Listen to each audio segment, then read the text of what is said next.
pris le nord. Mais quand l'opération Serval est intervenue, Amadou Koufa, il y a de leurs talibés, ils sont allés, ils ont pris la route Sévaré-Gao pour aller jusqu'à Kidal. Pourquoi on ne les a pas bombardés alors qu'on a appelé l'État français pour lui dire de nous aider en appui aérien et en renseignement? On les a laissés partir. On a créé une enclave pour eux, avec un argument spécieux que si l'armée malienne intervenait, il y aurait eu des massacres contre eux. Mais ceux qui étaient à la pointe du combat, c'était des soldats touaregs, fidèles à la République, à l'âge Gamou et autres. Donc toutes ces conséquences, c'est des mauvaises appréciations et des mauvaises façons de faire. C'est ce qui fait que dans la conscience collective des Maliens, et c'est bon que le monde entier le sache, dans la conscience collective des Maliens, il y a un complot international visant la partition du Mali à moyen et long terme. C'est ce que tous les Maliens pensent. Tout le reste là, c'est des discours, c'est des arrangements, c'est des compliments, c'est des sorties musclées, souvent même l'injure à la bouche contre les dirigeants de notre pays, suivant qu'ils jouent le jeu de l'un ou l'autre. On n'a pas un autre problème avec les gens. Et je vous ai expliqué au début. Un dirigeant malien doté d'un minimum de bon sens, doté du sens de l'histoire, du sens même du bien-être de la population, ne peut pas se fixer comme objectif de faire la guerre à la France. Comme je dis, trop de choses nous lient. Je vous l'ai expliqué au début de mon interview, ou si je ne l'ai pas fait, je le fais. La communauté étrangère la plus importante en France après les Algériens, c'est les Maliens. Cette communauté a un poids dans l'économie, dans la politique, dans notre société, plus importante que celle de l'État français.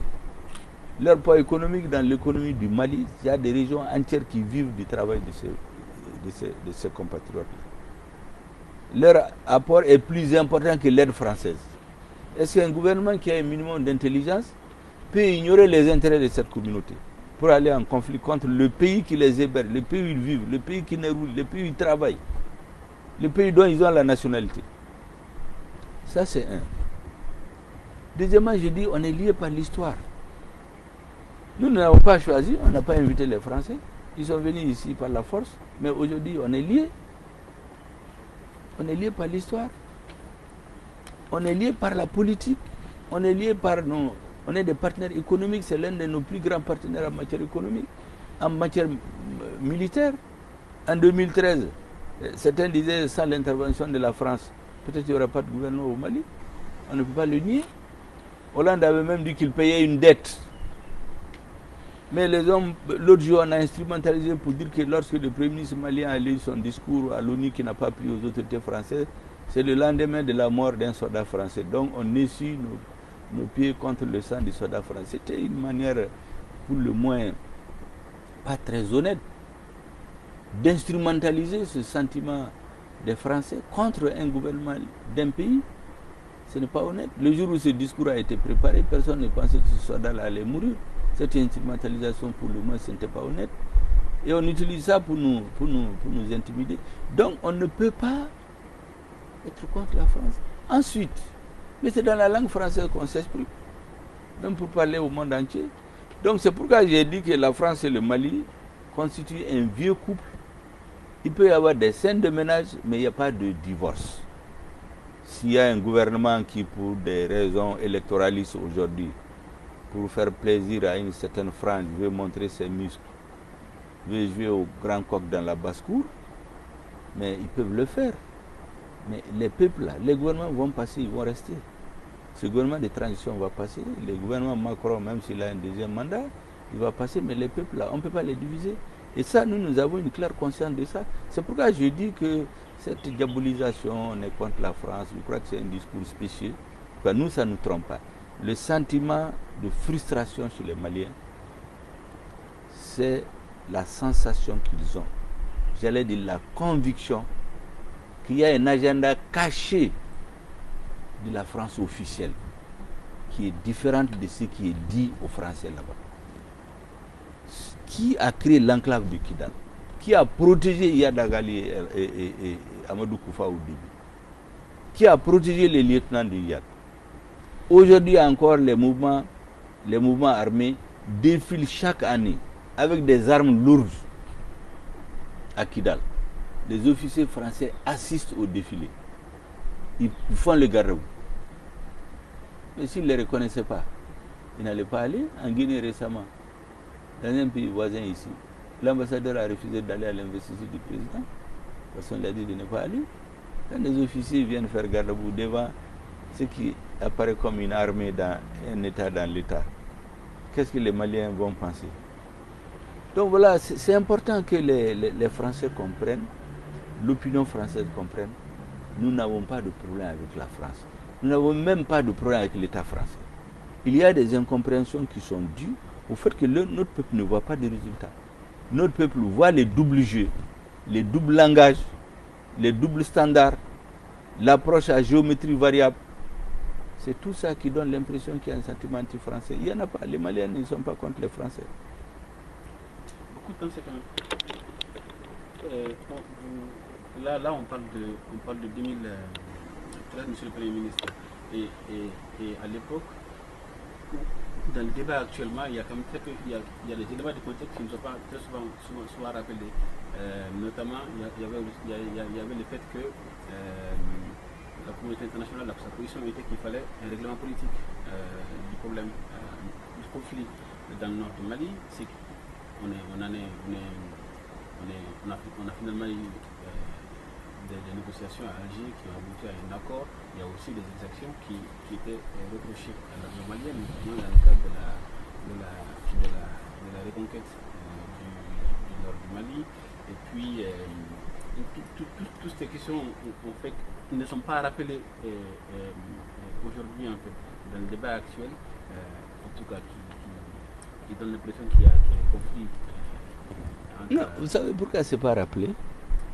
On entend très peu. Non, parce que c'est des sujets qui sont censés être dépassés. Si vous voyez qu'il y a ce débat, c'est parce que ce qui a été dit n'a pas été respecté. Ce qu'il avait été dit aux Maliens, accepter un accord politique, accepter des concessions. Je vous ai dit que le gouvernement avait 12 pages de réserve. On leur a tordu la main, ils ont accepté. En disant que c'était le prix à payer. Mais 8 ans après, les gens se rendent compte que non seulement ils ont pris un prix qu'il ne fallait pas payer, mais ça, ce n'est pas le plus important. C'est pourquoi je vous dis que moi, je ne suis pas partisan du rejet de l'accord. Mais que la raison principale pour laquelle la communauté internationale et la France sont intervenues, c'est la paix. Il n'y a pas de dividende de la paix. Donc les gens sont obligés de se poser des questions. Dire par exemple aujourd'hui, rappeler qu'on avait appelé la France au secours. Mais on n'a pas besoin de le dire parce qu'elle a été appelée au secours pour qu'il n'y ait pas la situation que nous vivons. Alors, donc on ne peut pas opposer ça aujourd'hui pour empêcher de critiquer ce qui se passe. Ce n'est pas parce qu'à un moment donné, moi je vous ai appelé comme docteur en comptant sur vous, en vous priant même de venir, que lorsque je me rends compte que soit vous êtes incompétent ou vous êtes de mauvaise foi, ou vous ne savez pas faire le travail, que je ne peux pas le dire. Ou me dire, mais attention, monsieur X, les diagnostics qu'il a fait, les médicaments qu'il m'a prescrits, la maladie continue de s'aggraver, est-ce que je ne vais pas arrêter ce traitement? Est-ce que c'est tout ce que nous faisons? Vous dites incompétent, de mauvaise foi, qui ne sait pas le... Non, je donne... Non, c'est une façon... C'est une métaphore ou c'est votre analyse de Non, c'est une métaphore que j'ai fait pour lui expliquer. Je vous ai expliqué qu'au début de l'intervention française, l'écrasante majorité de la population malienne n'était pas d'accord pour avec. Moi, je me rappelais, j'ai parlé avec beaucoup d'officiers, beaucoup de gens ont dit n'acceptez jamais. Mais la réalité s'est imposée lorsque les hordes de terroristes ont failli envoyer. Mais en ce moment, notre président a écrit une lettre. Savez-vous que cette lettre a été corrigée à Paris, renvoyée pour qu'il y ait la formulation qui correspondait. Mais dans cette lettre, c'est écrit appui aérien et en renseignement. Pourquoi à partir de Kidal on a empêché? Deuxièmement, il était venu dire aux Maliens, le président français, on vient pour détruire les terroristes qui ont envahi votre pays, on vient pour vous aider à restaurer l'intégrité de votre territoire, on vient pour la résolution des Nations Unies, les appliquer. Mais 8 ans après, le terrorisme s'est étendu. l'intégrité n'est pas restaurée. Je viens de vous donner des éléments. Quand vous avez des preuves qu'il y a des officiers français qui entraînent les forces spéciales de la SEMA, il y a des enregistrements qui existent. Moi, je n'invente rien. Quand vous avez ça, et que vous le dites en disant attention, ce qui est en train de se passer ne se fait pas comme on a convenu. Mais on ne peut pas vous blâmer pour ça. Ou vous dites de ne pas le dire, à moins que vous ne décidez de mourir comme un bon esclave. C'est tout. Sinon, on ne nie pas ce qui s'est passé. Puisque vous parlez de diagnostic, je vais reprendre, si vous permettez, je vais reprendre votre... Oui. Peut-être que le diagnostic a aussi changé entre temps, parce qu'aujourd'hui, il n'est pas rare, en fait, d'entendre que